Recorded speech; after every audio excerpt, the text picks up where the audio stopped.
Since I was a child, I can remember sitting on the couch watching National Geographic, Animal Planet, or David Attenborough talking about anything Africa. I loved it, and odds are you had a pretty similar experience to that as well. I wanted to be a part of it, so I took initiative.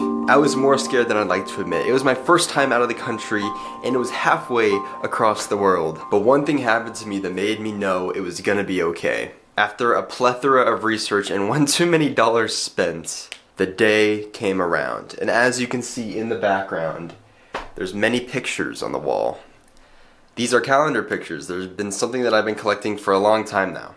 I left for Africa on February 19th. Guess what was on that calendar? A giraffe. Not just any giraffe, a giraffe from South Africa.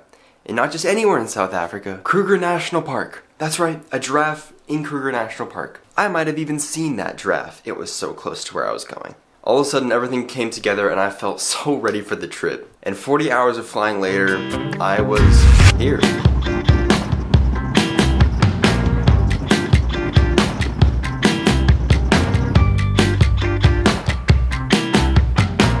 First impressions, mixed matched. It's very hot today.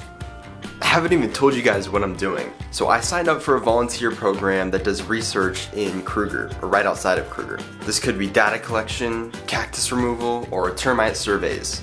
Really anything that's gonna improve the environment.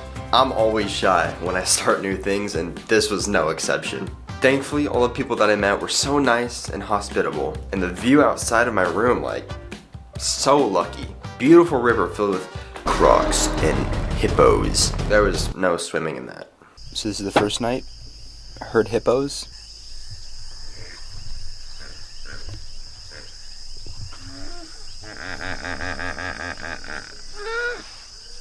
Beautiful first day. Beautiful first day. We got to have like a group dinner. We had braai, which is just barbecue. But it's really good. Super pretty sunset as well. Tomorrow starts the adventures.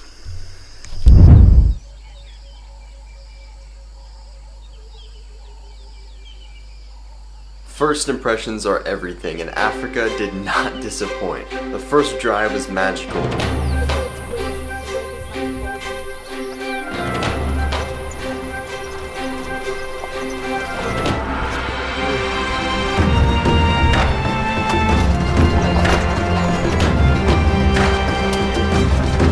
And I saw a ton of impala.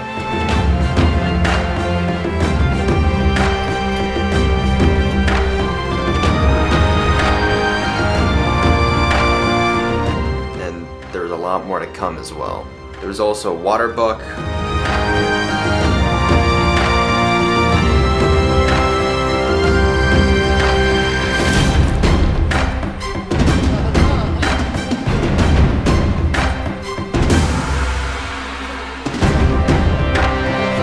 A leopard tortoise.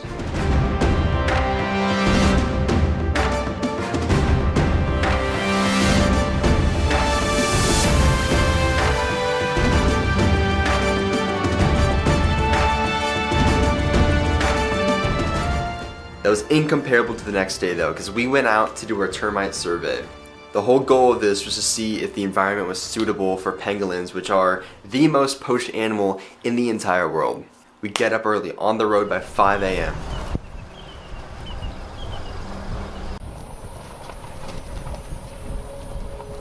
And within the first 20 minutes we come across 2 lionesses.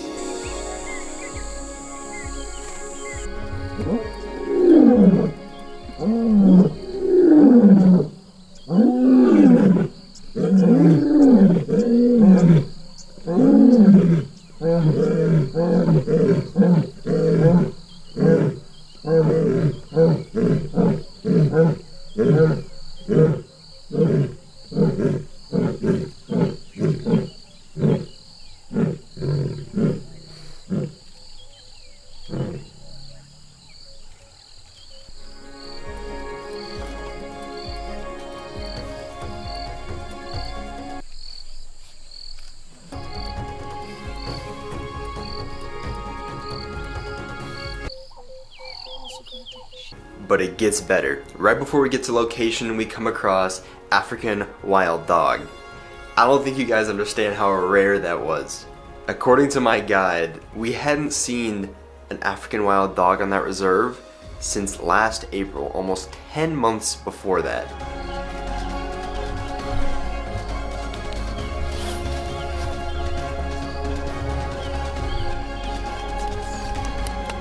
I'm sorry that's the only shot I got. I know it looks like a cryptid sort of footage.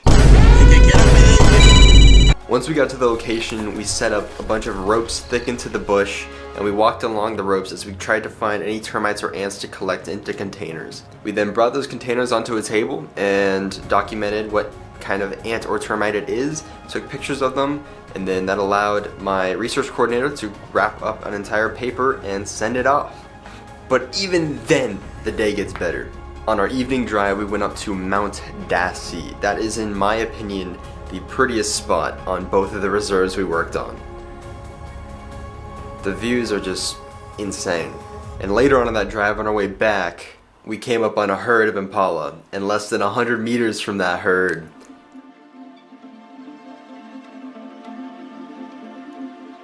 were the same lionesses that we saw that morning. Oh, there she is.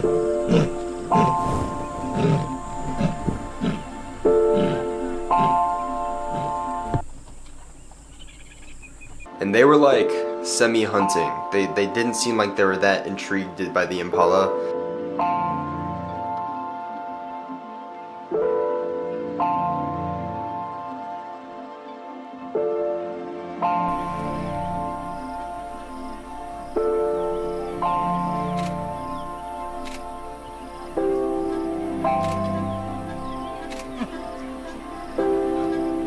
Speaking of sightings, I think I need to devote an entire section to elephants.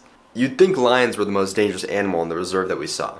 Not even close. Elephants take it by a landslide. Within the first week I was there, one of the elephants had totaled one of the guide's vehicles. Also within that same week, one of the elephants had come behind one of the game viewers during a drive and lifted up the back of the vehicle.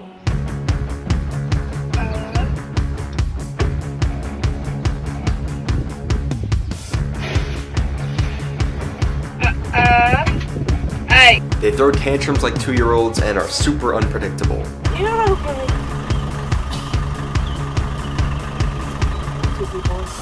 Come on. Come on, we've been here the whole time, Mama. Wow.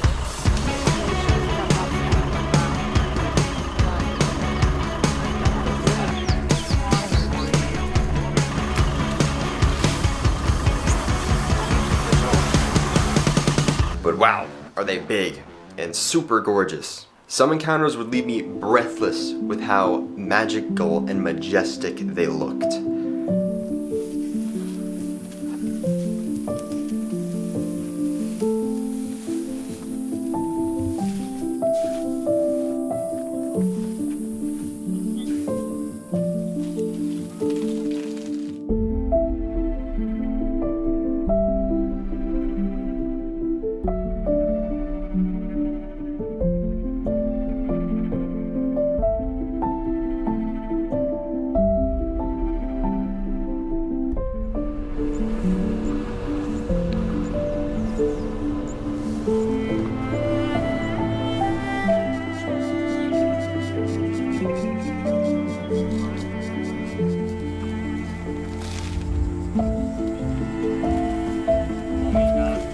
They would get so close to our vehicles sometimes.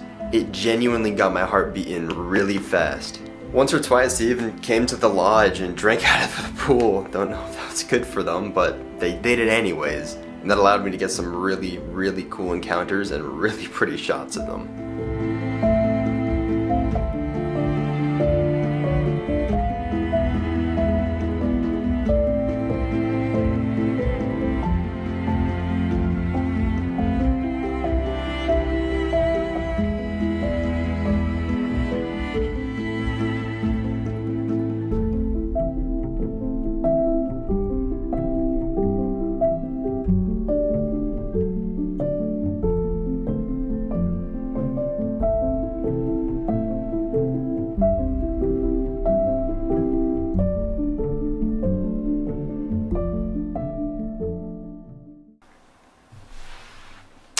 Ignore the haircut. Alright.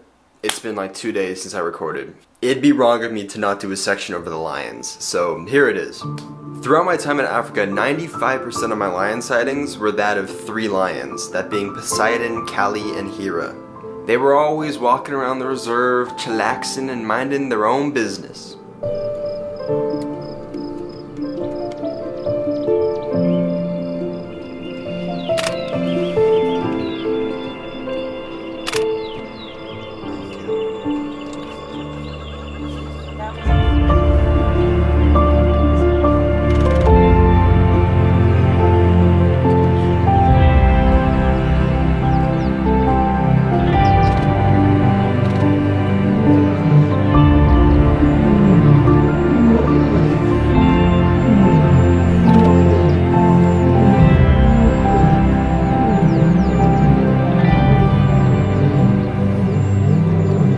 Eventually, Poseidon got a little bored and started mating with them.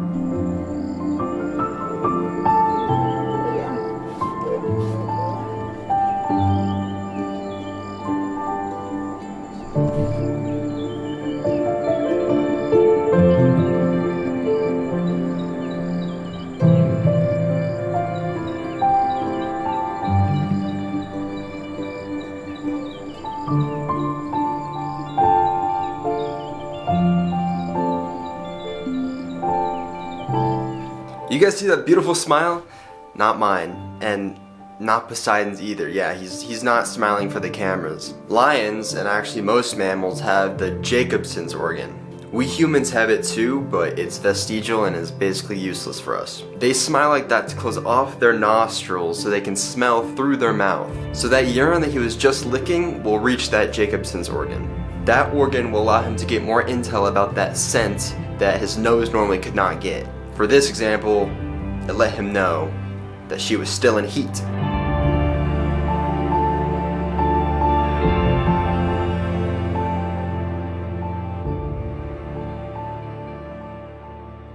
Also, because they were mating so much, he got protective over her real quick.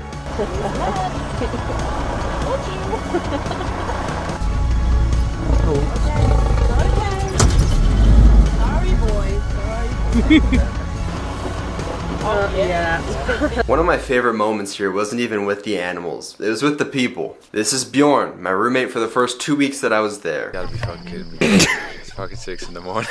He's one of the coolest people I met during that whole trip, and we got a little competitive too. Organized by the research coordinators, we set up a triathlon.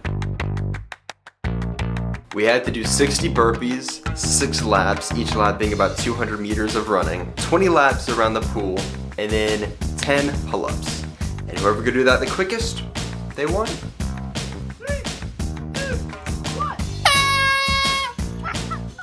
Hey, you guys know me.